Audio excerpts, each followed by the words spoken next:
think it's just living, I had a part of my life that was quite difficult and here in America, but being that I've come away from that and I'm now just living my life, I don't know, I guess just coming here was challenging and, but you don't know challenge until you come up to it, I think the most challenging has been with the more conscious identity of race, being Asian American, and growing up in a predominantly white society. I think people really, were really curious and really liked the whole being adopted. But I don't think then they thought more about, well, you're adopted and you're in this multiracial then family with your sister and you being Asian American, and then the parents being white. So I think that's been the most, but that also has really been major reasons why I've stayed in a large metropolitan city like Chicago. I live in Rogers Park, just 5 minutes away from the Vietnamese community area. And in the past 5 years, I've gotten a lot more involved in Asian American community groups. I'm also learning Vietnamese, which is still really hard because there's not a lot of Vietnamese language teachers, not like Chinese or Korean or even Tagalog from the Philippines. So, what I haven't had in the past maybe 18 or 24 years, I feel like I'm making up for right now. I definitely grew up thinking I would adopt. When I was 8 or 10 and you talk about family, I always said that I was going to adopt. I'm thinking more critically about it now. I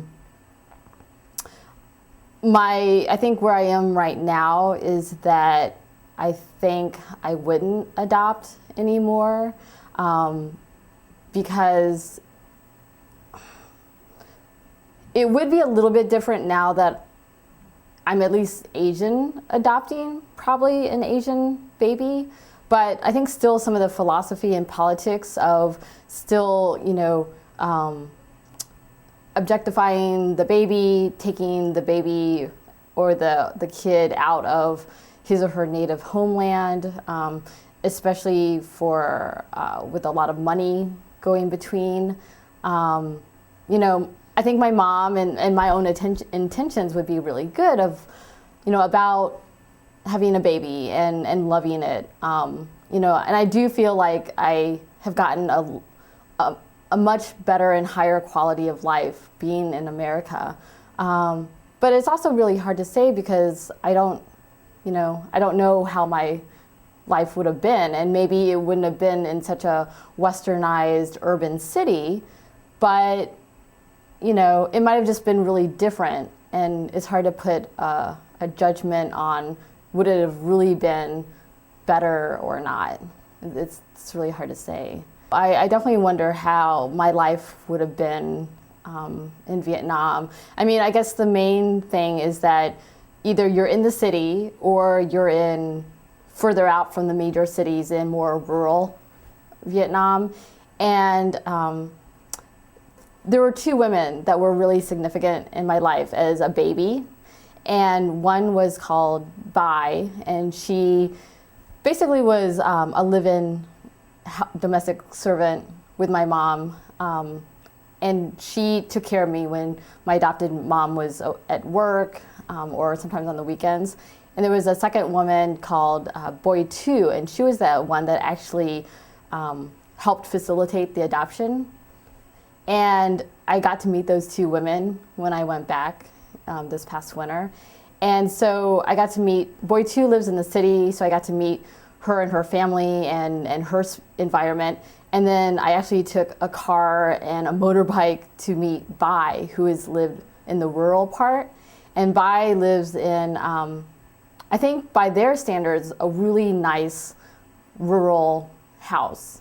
But it was really shocking for me to see because it also seemed so incredibly like something from like the 1800s. It's all wood that they made themselves. It's a dirt floor. Their kitchen is an open fire kitchen. So they just, start the fire with wood and a match. It's very self-sustaining, which they definitely were proud of. They have their own fruit trees, they have their own fish pond, they have chickens, and so, I mean, that really took me back that here it's, 2008, and again, by their standards, I think that they're really, really well off. But, just to see that kind of space and environment was really shocking. I have thought about it, and I think, I would have survived. But I think it would have depended on my quality of life and opportunity if I was in rural Vietnam or urban Vietnam. Actually, I have not found it difficult. It's an easy country to live in. It's an easy country to get along with people, to mix with people. New York City was a great jumping board, if you will, or should I say a great swimming pool to jump into if you are going to be coming from another country to the United States, because more than any other major city in the United States, New York is definitely a melting pot. So there was not that challenge of feeling like you were a fish out of water. There's always somebody else who was either familiar to you or was equally a fish out of water, just like you. So there was not that challenge. And the fact that you grew up with the American media through your childhood, that helped to sort of allay the culture shock that some people might have ordinarily felt. So for me personally, it was not a challenge at all, in fact.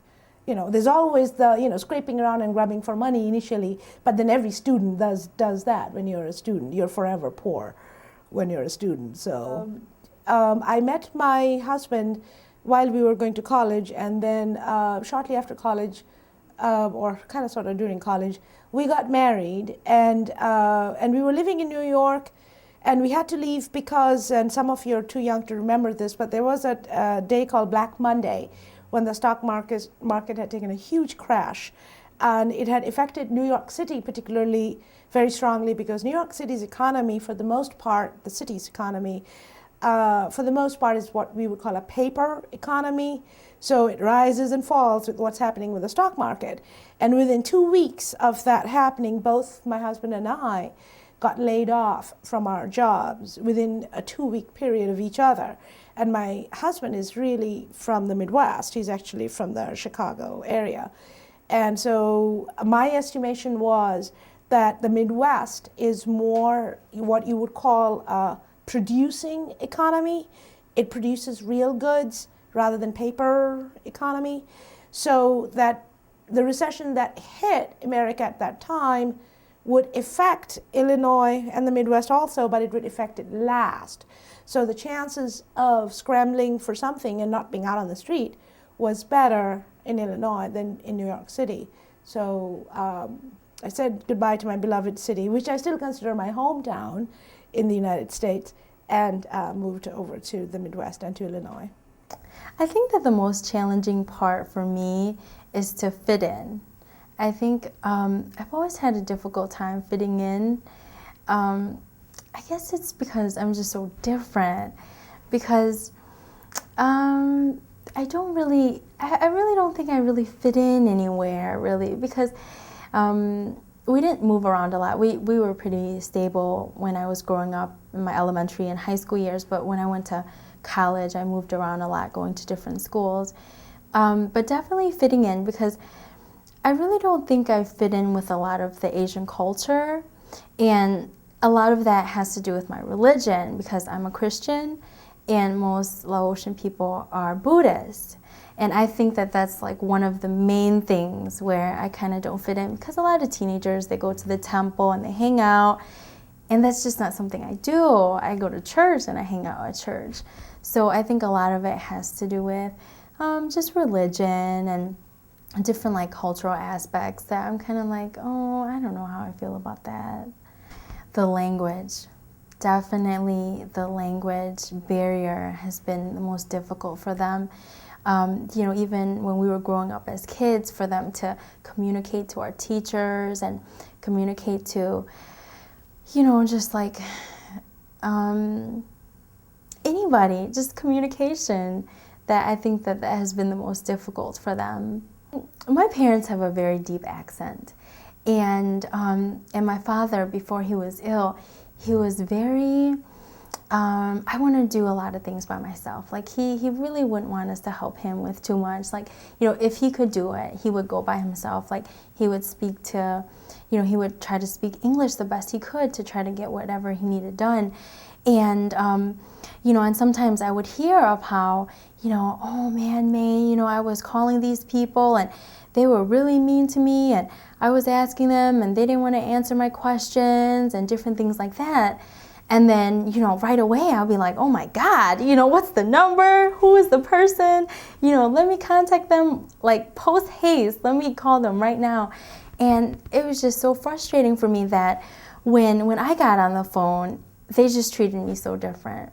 They treated me different because, oh, you know, she's an American, and, you know, she sounds like she's an American, and, you know, and we'll just treat her better, or else she'll complain to our supervisor or whatever. And it was just really frustrating for me. And, you know, they would definitely hear a piece of my mind when I got on the phone, that how they, you know, treated some people that they spoke to, and how I didn't appreciate that. I think two things. First, the language, obviously. Sometimes it's difficult for me to communicate with people. And the other part is sometimes like the image of Puerto Ricans, especially here in Chicago, that people has. Sometimes like they misunderstand, like, or they judge us just because of their perception of it, because of the history they have here. You know, it's negative. So that's two things that has been like really challenging for me. Just the way people are here, it's just really different from our own people, the Latino people. I don't know, they seem to be, I don't know, it's just different. It's a different culture, so it's just, they're more, we call them a square, more like this, you know, they're not so flexible, they're kind of, they're very, very sufficient. My brother says in the United States, everything is very sufficient, very efficient. There is a system of making things really work, and that's one of the strengths and flaws of this country, I think. Because it's okay to be really efficient, but at the same time, you know, don't be so efficient that you're not going to be flexible to create certain exceptions about different situations, whatever they are, you know. And I think that's one of the hardest things for me and a lot of people like me that come from Latino countries. It's the system. We're a little bit rebellious.